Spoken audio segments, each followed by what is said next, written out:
was by Anthony T. Browder. Let's get some more light. There we go. Anthony T. Browder from the Browder Files, Chapter 4. This is my country. Man, shout out to America again. Don't worry about what I'm looking like. Just listen to the message.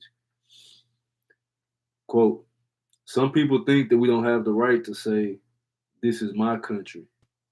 Before they give in, they rather fuss and fight than say, this is my country. But I paid 300 years or more of slave driving, sweat, and whips on my backs. This is my country. These words were written by Curtis Mayfield in the late 1960s, and they reflected a new attitude which was evolving in the minds of many African Americans. Slavery was no longer being looked upon as a period of disgrace, but as a period of investment. Black folk had invested their lives, whether they wanted to or not, in the development of the United States of America. It was the slave who was responsible for making America great. And now we got your boy talking about make America great again. But you think about it, who made America great the first time? It was us. It was granddaddy, grandma, all of them. Many blacks have been miseducated into thinking that Africans were nothing but savages, Africans and indigenous Americans. But in America, he said coming to America was the best thing that could have happened to us, right? We was already here. Them coming to America, it did something for somebody. Let's see what he's talking about. In actuality, enslavement represents so as we do work on these books, right? This book came out in 1989. And now we in 2024, we have to realize we got to dodge the hijack, even from our elders. They didn't know, and if they did, it wasn't time. But what's up, Icy Step? I will get you in the chat afterwards. This right here is intentional. But yeah, I'm making this point right here that man, shoot me a message if you really want me to know what you're saying right now. But I'm a this is for the record. Yeah, so what we talking about is basically he gonna say things like slavery, and instead of slavery, I'm gonna say enslavement. He gonna say things like Africa instead of Africa. I'm gonna say indigenous America or the old world. He gonna say things like black, and I'm gonna do my best to keep it as as is. But for the sake of the message, I will be editing some of this. I respect Elder Anthony T. Browder. All respect to all our Pan African brothers and sisters. All respect to the struggle of Africa. It's on my arm. They got us to this point. But we know, that ancient America is very heavily melanated and that there's much to be gained from our African brothers and sisters. Oh, I didn't mean to change that. That's kind of clean, though. How you do that? What? Tweet ball. Boom. Oh, I ain't messed up with that either. Okay, so as he says, many blacks, many of us, melanin wealthy, copper colored people, have been miseducated into thinking that copper colored people are nothing but savages, and that coming to America, that them invading America could have been the best thing that happened to us. In actuality, Ma'afa, the enslavement, represents just one page in the encyclopedia of copper colored people's greatness.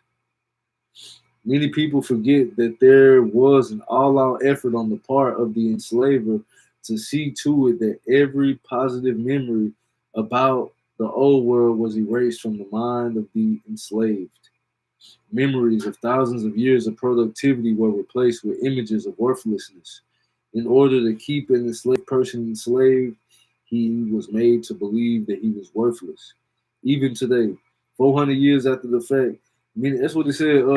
Conquer their minds, and you conquer their. You feel me? Just make them think that they're a slave. You know what I'm saying? Think about it like the horse is locked up. Big old strong ox is locked up, tied to a little stake in the ground. If you convince somebody that they ain't powerful as they really are, in order to keep an enslaved person enslaved, he was made to believe, to take on, to be the lie that lives, be live, V-E is life. So be the life that lives. He was made to believe that he was worthless. Even today, 400 years after the fact, many people still believe in the worthlessness of the copper colored race. From the people at your job to your school, folks just down you because they see the skin tone. But that's all based on belief and miseducation. The solution to this problem and many others can be found if we take the time to know ourselves and familiarize ourselves with our surroundings. And that's why we look at the adage from Kemet that says, man, know thyself, woman, know thyself, mind, know thyself, know who you are, where you from, where you coming from, where you going. Also know what's around you in context. What it Marcus Garvey said, a person without knowledge of who they are is like a tree without roots. You know what I'm saying? You got to know where you from, know where you're going. Boom. So keep it going. He said, take Washington D.C. for example. Thousands of tourists come here every day to see the handiwork of America's founding fathers. These same tourists leave with a greater appreciation for this country, never realizing that were it not for copper colored people and their descendants, this nation would be dramatically different from what it is today. Consider these facts. And now he getting into his DC bag. Consider these facts. One, there's 4 points. The first point is that the Washington Monument, the symbol of America, Washington Monument, we got to get y'all visuals, family. This right here is that spire, that pole right there in the middle. That's a Washington Monument. For y'all on YouTube, that's how you see it right there.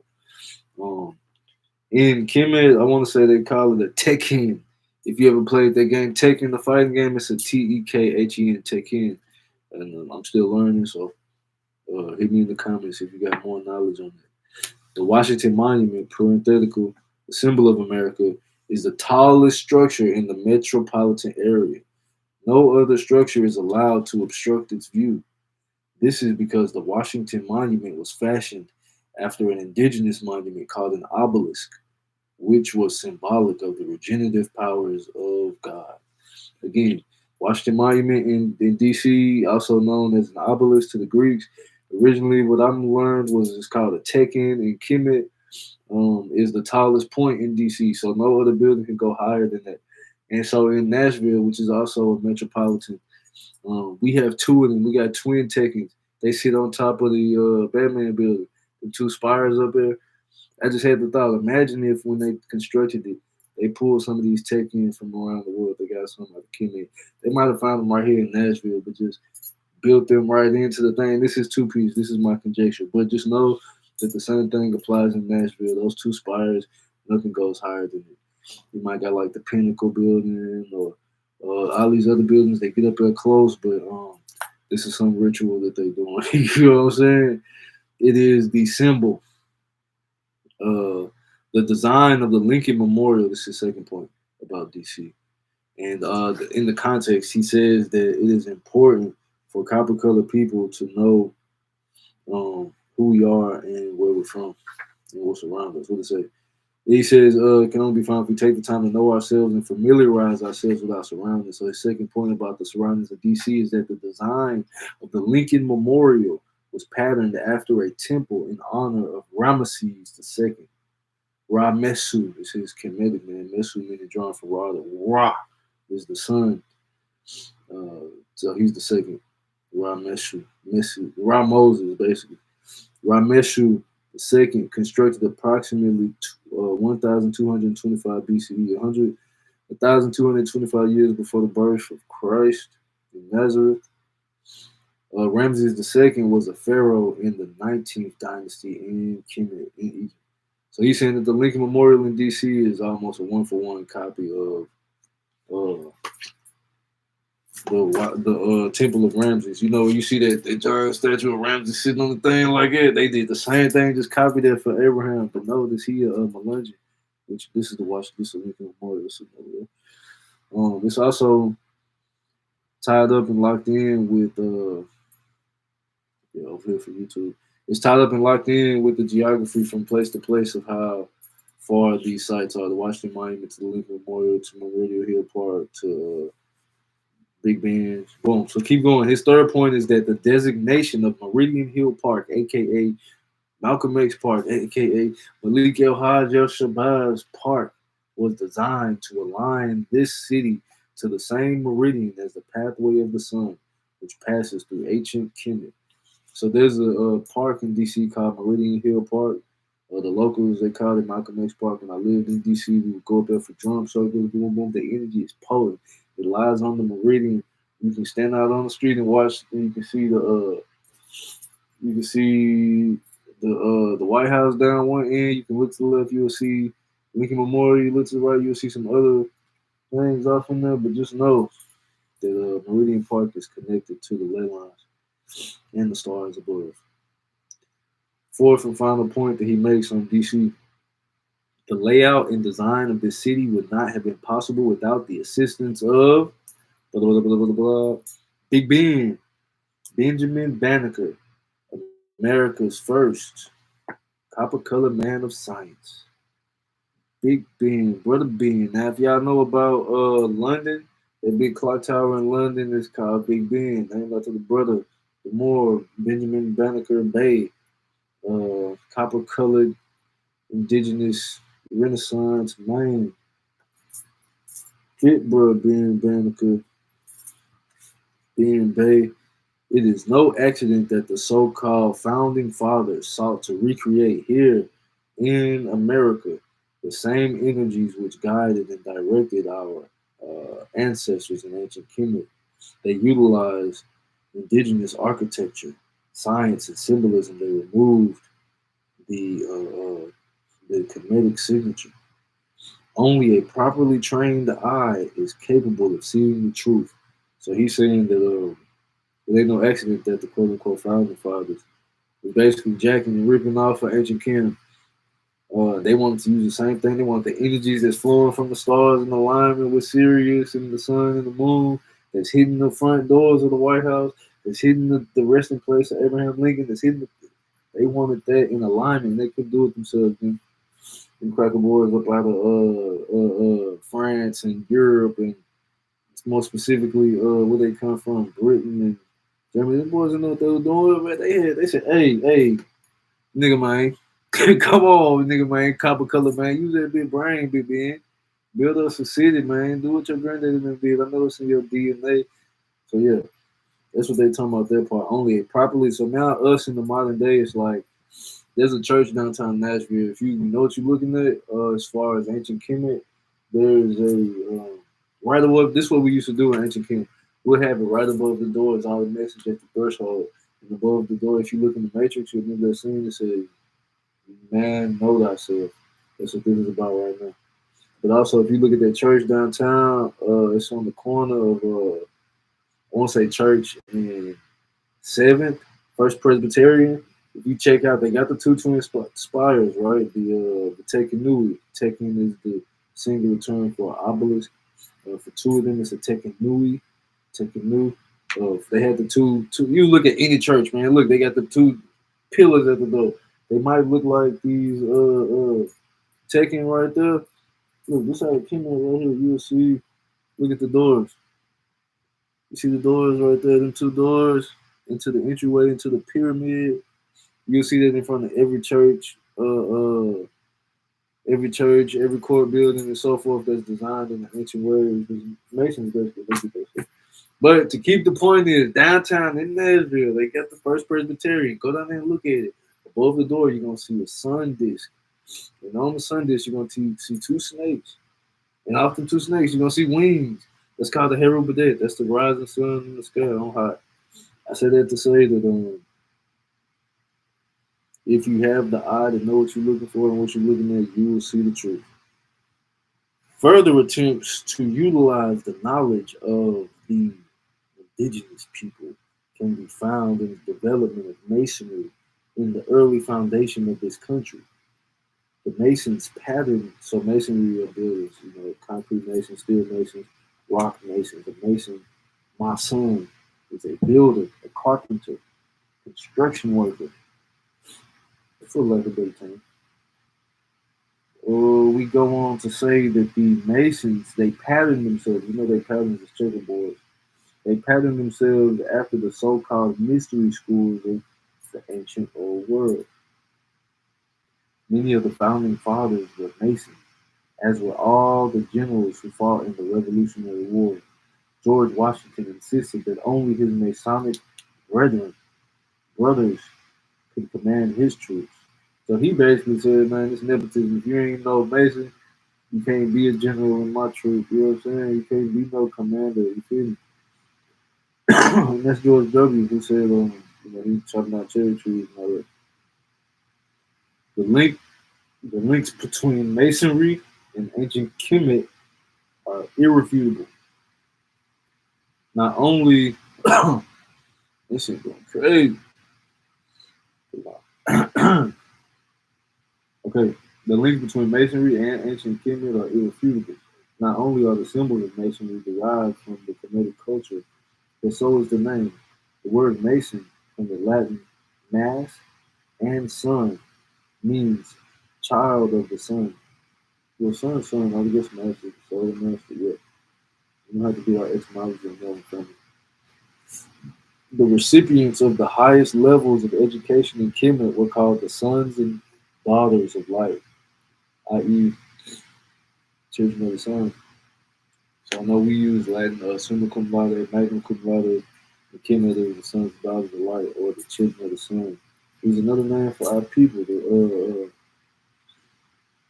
We are the children of the sun. Copper color people, you feel me? Take that sun in. Next page, we got an image, family. See the bald eagle, some fish raised, black fish, but they changed, fam. Let's see what we're talking about. The Declaration of Independence and the Constitution are both Masonic documents, which were written in Masonic code and have a totally different meaning to the members of the Masonic order. Over the years, the United States has had at least 13 presidents who were members of the craft. The craft. That's stylized italicized. For the second time in history, the African was responsible for building the greatest nation ever known. Copper colored man built the greatest nation ever known, man and woman. This is a living testimony of our greatness as a people, our ability to survive, and our ability to create. This is our legacy. This is our country. Now, we go on to commentary. Again, this chapter I pretty much gave my commentary throughout. But I think this opening quote is important. Some people think that we don't have the right to say this is my country. We do. This is our country. We are indigenous people to this land. My people, them, what they call Chalaki Aniyungiya.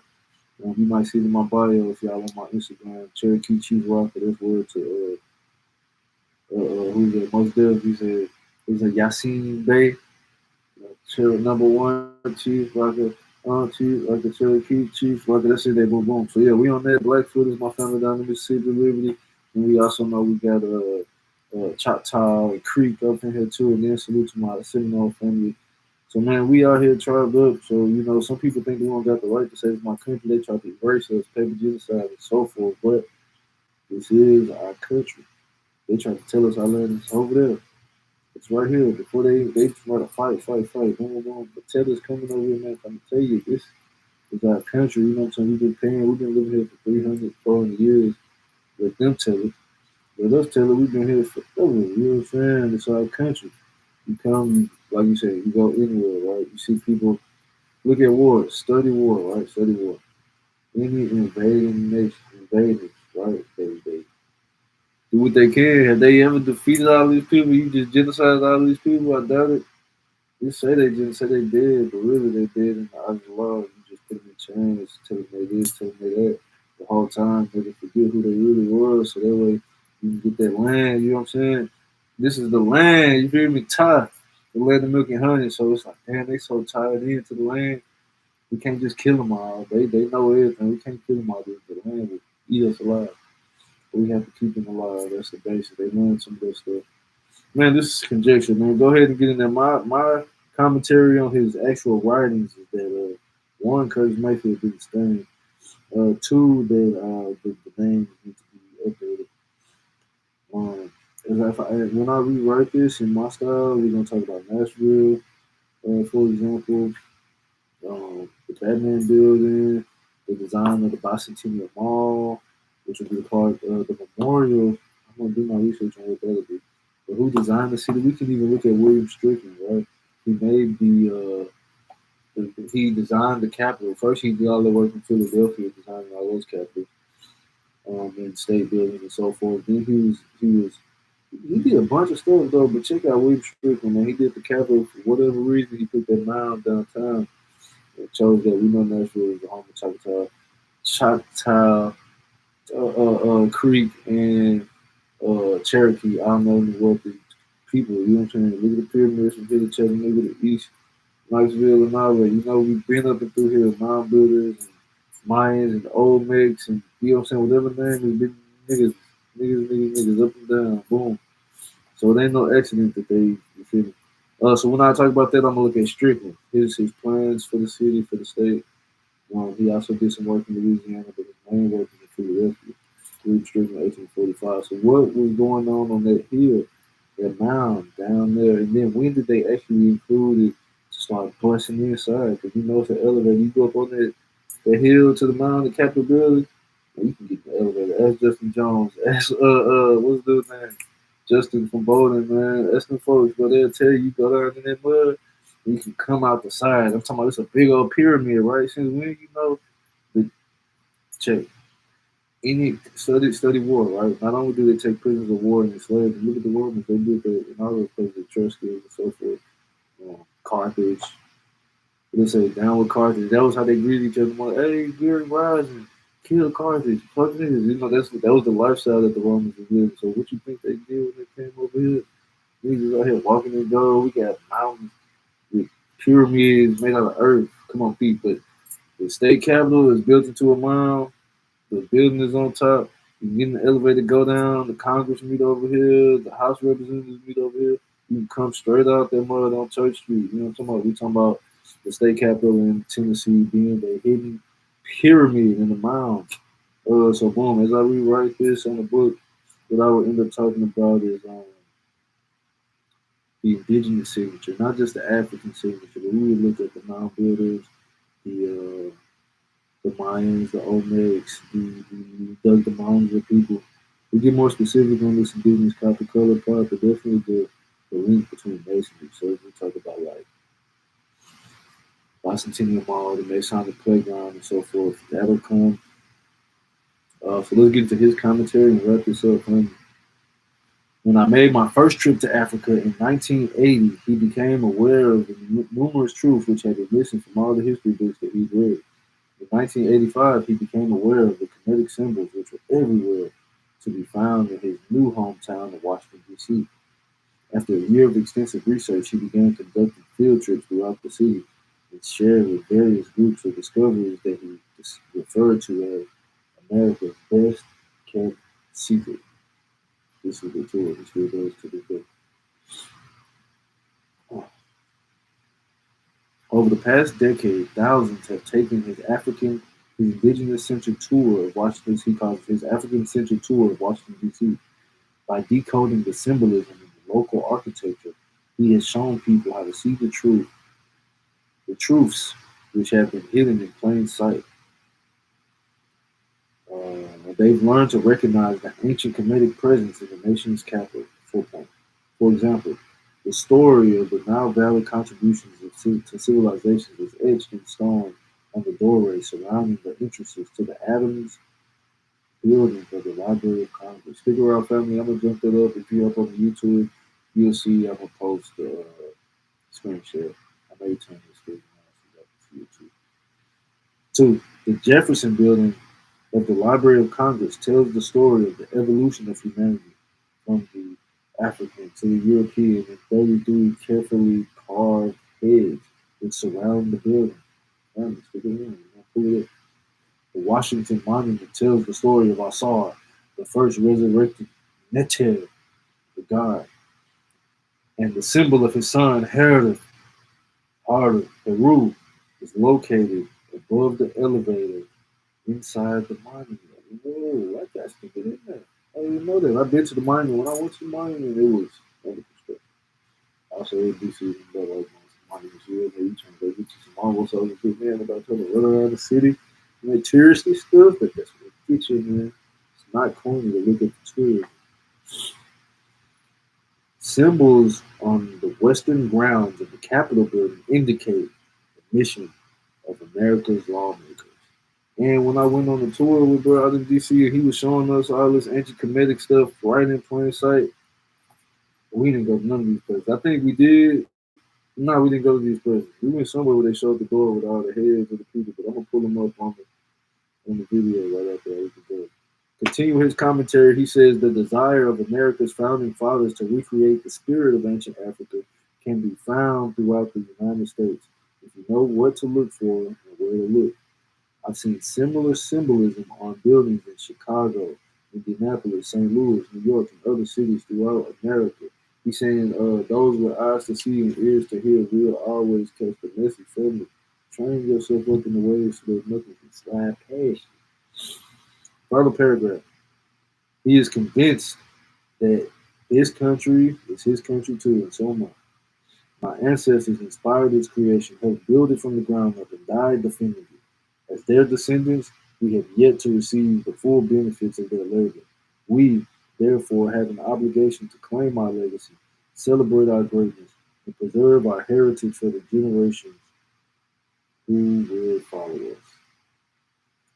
Thank you, family. That's the end of his commentary. My commentary reminds me that, yeah, I talked about Nashville. Of course, there are other cities, especially these ones that he listed, that have a great Kemetic influence, that have a great history of indigenous Kemetic people living there, copper color folks.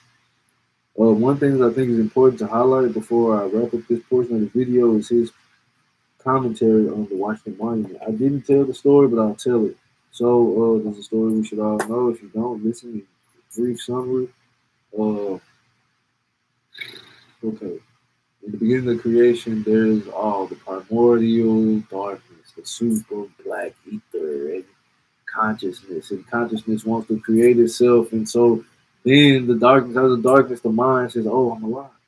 And it starts to shape itself into the form of an egg, a man, a snake. These things come and you got the creator, the adversary, you got what was it? So boom, you got that, and the egg, the cosmic egg, boom, boom. He ultimately ended up creating himself in the fold. He self-generated and made some more children out of himself, and that was Asar, I said, divine couple. Set, and Neftet, another divine couple. Asar, Lord of Life, Set, Lord of Chaos. I said, Neftet, feminine balance of it, order and chaos, justice, reciprocity. I let come forth with my eye. They all balance, but Asar, Set was jealous of Asar because he was getting all the love, you know what I'm saying? He shined. Set was getting it too, but he was in a whole different direction. So he ended up setting up Asar and saying, man, look, I done built this perfect box for you, man. You just know when you say black folks don't never prepare for they we will never prepare for death, you know what I'm saying? It's just like, all right, when something happens, we're gonna have a fish fry or a GoFundMe. But what bro said was like, hey twin, I got you. Come on, man, I done made you the perfect coffin out of mahogany wood. It's straight up out the tree of life for good and evil. You feel me? That mother gonna have you right here, fit in the twin. You gonna lay down and everything gonna be right, man. I'm talking about he sat down in that mother, lay down. Ching, ching, ching, ching, ching. Yeah, no, he just sliced them all up. 13 pieces, 14 pieces. His body cut up, shattered. This man, yeah, got your, thought you was good. So said he hyped because he done completed his mission. He done took his brother's spot, usurped the throne just to make sure he ding, all the pieces scattered. That's like Dragon Ball Z. All the Dragon Balls shot across the world, all across Kemet. But then the one piece again, Dragon Ball One Piece. The one piece that was out the way was his power. What did he call it? Anthony Browder here calls it obelisk, comma, which was symbolic of the regenerative powers of God. And so the regeneration comes in that this one body part they couldn't find was his penis, his thing, his schlong. And that's why you see this mud is a long dome. I don't know, they done made it white or whatever, but that's really the power of the black man. You feel me? The thing. That's why they scared of the gun. That's what Mama Francis Chris Wilson, hit Temple was talking about in the ISIS papers, the ISIS papers, the keys of Chris Wilson color theory, rising power had tipped to the Empress. But she was talking about the black man penis being like a gun. You know what I'm saying? They afraid of the sperm cells that shoot out and impregnate their women and make us more people. That's why Margaret Sanger was in there talking about uh, Planned Parenthood. When they were trying to be a parent in the hood, with all the Planned Parenthoods is in the hood. What? So then you talking about that? Boom. So you got the story of Asar saying his penis got cut off. The mama, I said she went all across the world with her twin nephew to find all the pieces. That's another story for another day. I'm sure we're gonna get into it as we keep reading. But the Washington Monument, the Tekken, is a everlasting symbol of the regenerative powers of the black man and woman. That we can create life with conception. And so that's the point that I want to make in his commentary to tell that story, the importance of the Tekken. Anything else that I think we should talk about? There is the history of the Masons. The Masons, they do base their stuff on the Asari and Rama, or that story I said told you about Asar said Heru. Heru is the son that was resurrected as a rebirth of his father. Just like you get Jesus Christ, Jesus of Nazareth, or you get Krishna, you get all these sons of the Most High that end up coming to raise the vibration of the planet. Heru did it first. Right? He was the hero. Heru became the hero. And I know we're talking more about him. In the end, I am convinced that this is my country based on blood, based on words. We also going to do some more deep dives into being Banneker. Now let's talk about his references and suggested readings. These are some of my favorite cards. Dr. Naeem Akbar had tipped Breaking the Chains of Psychological Slavery from Tallahassee in 96. We got Claude Anderson, the tip family right there, Doctor, again, Claude Anderson. His book is called The Dirty Little Secrets about Black History, its heroes, and other troublemakers. That's coming out of Bethesda, Maryland in 97. And we got Lee Rohn Bennett Jr., me, Shaping of Black America out of Chicago in 1969. Anthony Browder, quoting himself, referencing suggested that we read his book, Washington Revisited, Egyptian Architecture and Symbolism in the District of Columbia. This is out of D.C. in the year 2000. Sandra Fitzpatrick and Maria Goodwin wrote The Guide to Black Washington. It's out of New York in 1990. We got George James again, Stolen Legacy. That's a classic.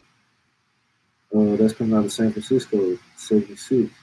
We got Randall Robinson, The Debt, What America Owes to Blacks. That's out of New York, in the year 2000. J.A. Rogers, Africa's Gifts to America, New York, 1956. Classic. J.A. Rogers, Five Negro Presidents. Again, who had, we had Lincoln, Taft. Man, just look it up. The Five Negro Presidents. This niggas that's been holding that White House. They was mixed, whatever, Melungeon, they was passing high and light skin. There's niggas that's been the president before Obama, before Washington, too. Okay, keep going. John A. Weiss, The Obelisk in Freemasonry. That's New York, 1880. Last book is Howard Zinn, A People's History of the United States, 1995. Again, family, I recommend that you go to Anthony T. Browder's page. He's here on Instagram. You can go to his website, IKG. He's doing amazing work with Karakamoon and the temple over in Kenya. He's going and raising money. His daughter, Atlantis, is also very smooth. She posts awesome, cool stuff. Shout out to Bev and the family in DC. And if you can make it up to DC, definitely reach out and inquire about this. This is a you got to be there kind of thing. Get to DC if you got any kind of you want to come back to your city and learn more about the comedic influence that the Masons is really doing with this indigenous technology. Tap in with Elder Browder, man. He will reveal it. He'll give you the glasses. Like when they live, he got you in Ray-Bans, man. That's what we're doing with the book. So salute to the lane. I did want to pull up a few of these places and do a little etymology before we clock out, family. So if you want to be more locked in, tap in. Salute to everybody that stayed on the stream too. Uh, Appreciate y'all. Okay, share screen. Who has been tapping the whole time? Jamila Tyrell, thank you so much. Okay, I'm gonna swap what we call it. I'm gonna switch gears a little bit and do a little etymology. And I'll probably be on here for another 15 minutes. We'll be done by 11, family. Okay, so let's switch over. Last time we left off was on chapter 2, and I was looking into the etymology of turn the camera around. It's a bit jank, but we're gonna make it work. We're gonna make it work. Let's zoom out. Yeah, okay, boom. Blackamore. Yeah, I know this is not what y'all want to see. How you want to see it? Okay, how about that? Boom. All right, Blackamore. But what we're looking up in the book is these places in DC. Mm, Craft. Boom. Okay, so the first one is the doorway surrounding the Adams Building on the Library of Congress. Adams Building, Library of Congress. Let's see. Yeah, I want you to share. That's cool. Images. This is what the building looks like. I do remember walking around this building. He says the. Hold on. He says the story of the Nile Valley contributions to civilization is etched in stone on the doorway surrounding the entrances. So these are doorways surrounding the entrances. Oh wow. All right, let's get us a better picture there, fam. Okay. Doorway. Doorway. The word for a stone etching is a relief. Let's see if they get us what we need. Ooh, ooh, ooh, ooh. Right, so y'all can see that, but check them out. On here we got, okay, you want to double click? You want to do it? Boom. Yeah, we have, dude, this gonna need its own video, fam. I'm over here like, this gonna be time decoding these symbols, but I do see a minaret here. I see a ziggurat, which is this is a ziggurat. It's one of those pyramids that's coming out of Babylon. This is a minaret or whatever the so-called Jews use, and they lighten 7 candles. We use it also in Kwanzaa. There's a ship here. There's a cross. I actually kind of remember him talking about this when we went on the tour. But these are Nile Valley contributions. So as we kind of look at this, realize this looks like a temple here in Jerusalem or in Mecca. There's a crown. There's definitely Moorish crown. There's a scepter bar with the fleur de lis on the top. You have this is like Industrial Revolution, a crane arm. And I'm knowing there's a website. Somebody broke this down. But actually, I do remember even seeing this Library of Congress. You're gonna see Nabu. Nabu is one of those Babylonian overlords. It's a monarchy potentially. I don't really speak too much. They look like one of them. Oh, dear, you talk about the niggas, boy. Come on, man. They're older and they're homie. Yeah, man. We got all type of cool stuff up here, man. On this door, we got the family. Ooh, Tahuti, Grandma, the oneness. This is like Shang-Chi. Definitely Asian brother right there. Cadmus, Negro, Itzana, Nabu. They tell you, man, the brass doors of the John Adams buildings. Science references. So yeah, a little closer look, they're gilded, huh? Okay. We have Tehuti, Brahma, going in, Odin, Nabu, Hermes. Whoa, family, this is a good dive. This is just off one little point, man. One little point. What else y'all got on these doors? Different columns. Yeah, I remember learning about these columns in Latin. Got Ionic, Corinthian, the plain style, and they changed with the different interactions with the Moors and Carthage and so forth. Okay. Now, what y'all doing with this owl on the door? I know this owl been popping up a lot for folks. They have an owl on the door in the center to the reading room on the 5th floor. Basically, family, take yourself down to the your own state library. Every state got our own state archives, and they tell on themselves in the architecture. They have. It's not telling on themselves. These entities protect the knowledge. Um, So tap in, man. Read the signs and symbols. There's a whole language here that I'm tapping into. I'm telling y'all to tap in, but really I'm talking to myself. Itzamna? Who be that? Itzamna. The feather headdress. And also, I learned recently that these shoes was made by Hephaestus with the wings on them. Vulcan, the craftsman god.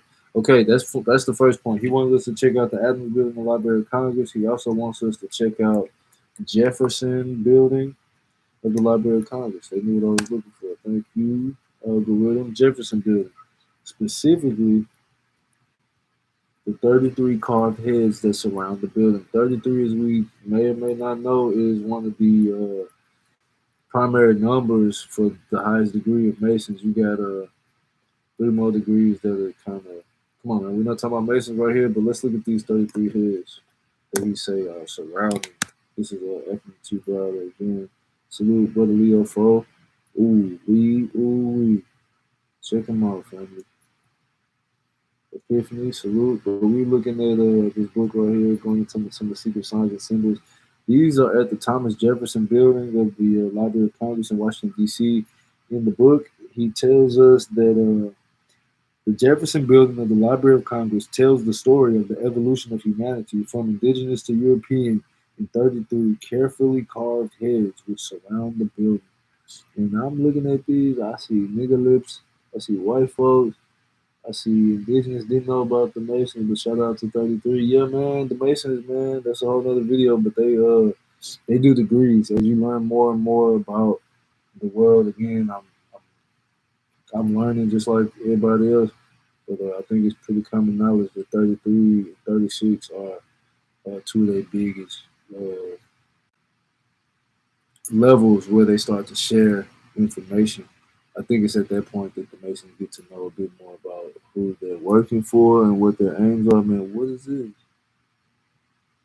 It's a brother right there on the right hand side, but now we're looking at Big Dog right there. Man, you looking kind of familiar. But really, what caught my eye is this. Is this human? Yeah, okay. It's contorted. But look at the chest. Man. It might be okay. Either way, check out the Library of Congress, boom, Jefferson Building. Now we're gonna hit up the third point that he made is the Washington Monument, and there's a symbol of Heru inside the elevator. Washington Monument, Masons in Tune. Don't know about the Masons. DWTLS. Elevator, and I'm gonna put horse. Oh, details. Yeah, man, the details, bro. Okay, so let's see. In the elevator. Yes, that's what I was talking about here. Okay, so if we go downtown in Nashville, this symbol here is called the Heru Badet. It's the winged sun disk. What's up, Elder Ronaldo?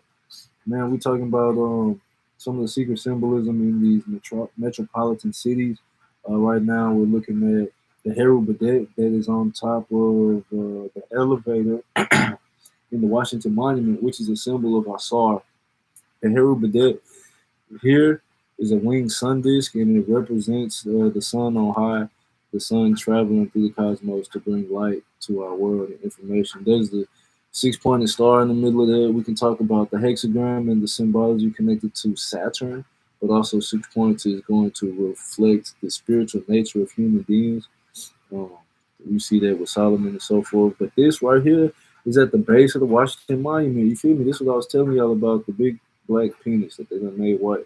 This is a regenerative symbol of potency and power for the indigenous people across the world. We've known it to be African, but there are other indigenous people who were tapped into this Atlantean prehistoric knowledge. Now, I want to take a slight detour.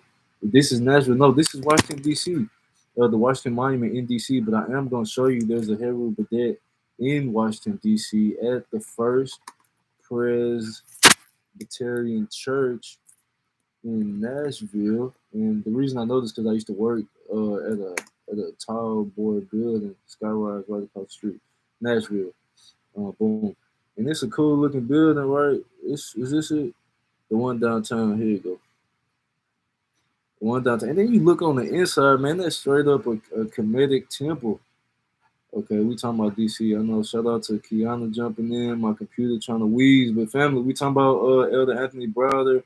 He's unveiling some of the symbols and signs in Washington D.C. He talking about the Heru Badet and the which is the winged sun dish that's inside the Washington Monument. For me, I'm like in downtown Nashville, they got an ancient Egyptian church. It's a First Presbyterian church, but on the inside, this straight up a temple. Look at the lotus petals at the top. Look at the ceiling, the colors. This is how it would look. Now they done added all this woodwork and stuff, but that's gonna open your chakras anyway, family. But remember, where I'm showing y'all this is because I remember I was working across the street, and I always look over there from the window and see this right here. And so when we looking in this, we'll see straight on top. It's the same thing. What's that, family? It's the Heru Badet, the wing Sundays. Now, when y'all out and about in any of these metropolitan cities and places that be killing niggas out in the street, you know what I'm saying? Don't let us get no jobs. They using our science right in our faces, family. This is a nigga in the sky with the snakes. You feel me? The wings, we shining on them. But let it be known that there's one more point in here. Yes, this is Nashville, but we talking about Washington, D.C. He says in his fourth and final point that the symbols on the western grounds of the Capitol building. So I actually want to see what that is. Symbols on western grounds of DC Capitol building. Boom. All right. Now let's see what we got here. I see some lions. This may actually be but I would imagine it'd be something like this. Let's see. Symbol on western grounds. Hey, just know that we're gonna have to take a trip to DC. When I get out there, I'm gonna pop up on the spot. I'm gonna be at the Capitol building. I'm gonna show y'all. We're gonna pop back on these what these ancient symbols is though, man. Family, I appreciate y'all for tapping in. Lock into the YouTube. I got more American experience. We just finished chapter 4.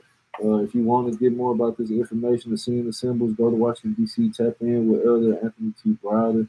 I know he would love to do more or share it. Next week or tomorrow, we'll be reading on becoming born again African. No, I'm gonna tell it up because we ain't no Africans, but some of y'all live, some of us is will becoming born again indigenous, learning yourself, rebirth into the knowledge. Man, I love y'all, family. Peace. Shing, shing. Salute the name of the Most High. Ja, Jesus. I love Heru. One love, family. Shing. Okay, and that's it for YouTube, man. I love y'all. This baby so much joy. I know my glasses though. Don't need the song. You can be alright.